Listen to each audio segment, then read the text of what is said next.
two people in my life that have totally changed where I've become and like what I've done. And that's my best friend Tommy Gant and my grandfather. So I'll start with Tommy. I went to middle school with Tommy. Tommy was like my best friend. Like I did everything with him. Like elementary school, we played this little.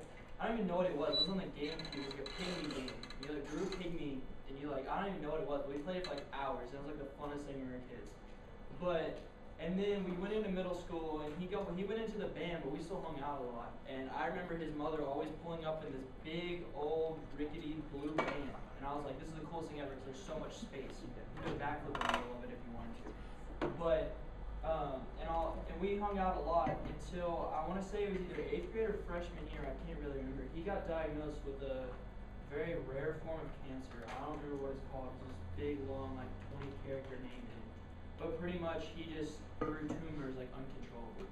And he went through multiple surgeries out through our freshman and sophomore year, and he would come back to school. This kid was resilient. He literally would just come back, and he'd be on crutches. He didn't care.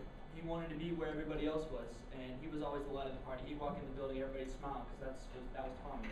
You knew him as that.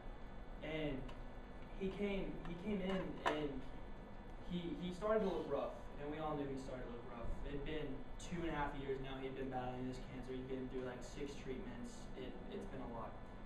It turned out junior year of high school, he ended up passing away 2 weeks before his birthday.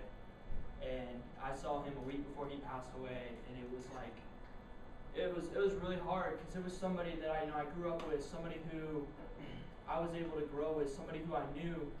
He knew what I wanted to do in my life. Like, he knew what I wanted to go, and he always wanted me to pursue that. So, and then his mom called me and asked me if I'd be a pallbearer. This is the first funeral I ever attended.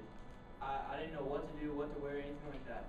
And she asked me personally, she said, hey, can you help me out and do this?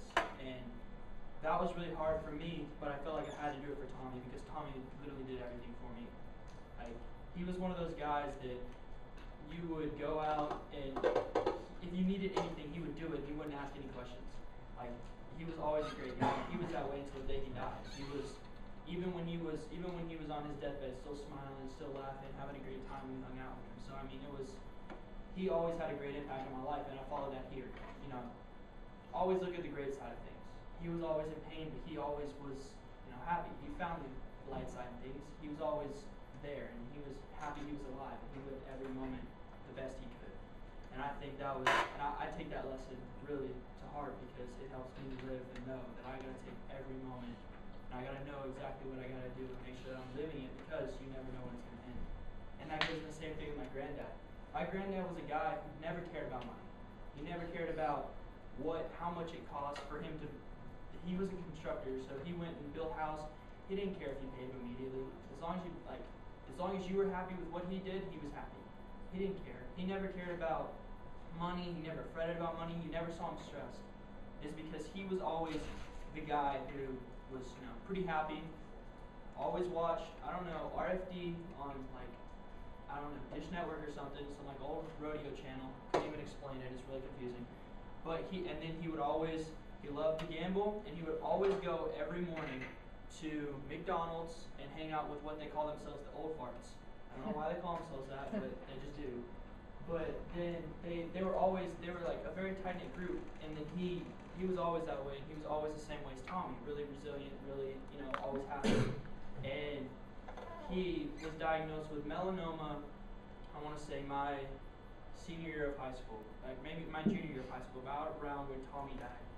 And he was fine for about a year and a half, and then they discovered that he had 30 brain tumors from it. It had spread, and it was in his brain, and it was started to affect his cognitive ability. And but that didn't stop him. I mean, he couldn't drive anymore, but he still have his best friends come pick him up, 70 years old, go to the McDonald's in the morning, still go hang out with people, it didn't matter. He just sat in his chair and he'd smile, laugh, have a great time. And but he knew what he was doing. He was planning for the future. He knew that he was leaving my grandmother. He knew it. And so what he was doing was he was making sure that she would be fine when he left. And that's a great legacy to live on. Make sure that your people are taken care of when you're gone, and make sure that they have everything they need. At his funeral, there are people that came up to me and my family I've never met in my life and told me great things about my granddad. Told me things that they're like all this different stuff that he did for them. Never seen these people. But it showed in my dad looked me in the eye and he said, "This is, son, when I die, this is how I want it to be." People coming up, like we filled up an entire church. I mean like a big church, like almost the size of like Stonewall Chapel, like big. And to a point where my dad came up to me and said, "Son, this is how I want to be when I go out. I want my people who come up that I said I've had an impact on, and I want you to be the same way. Always try to have an impact on people. People that when you die can tell great stories to the legacy that you have. People that can tell people that you were a great kid or whatever. You did a lot of stuff, and that's how I always wanted to be. And coming to the Citadel now, there are remembrances of everything.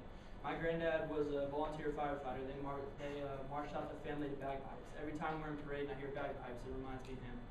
And then every time I hear the church bells, it reminds me of my best friend Tommy, because I went to his confirmation at church. And it's just, these little remembrances help me remember why I'm here, what I'm doing, and what I have to do, because they wanted me to do it, and if I fail them, I feel like I fail myself at the same time.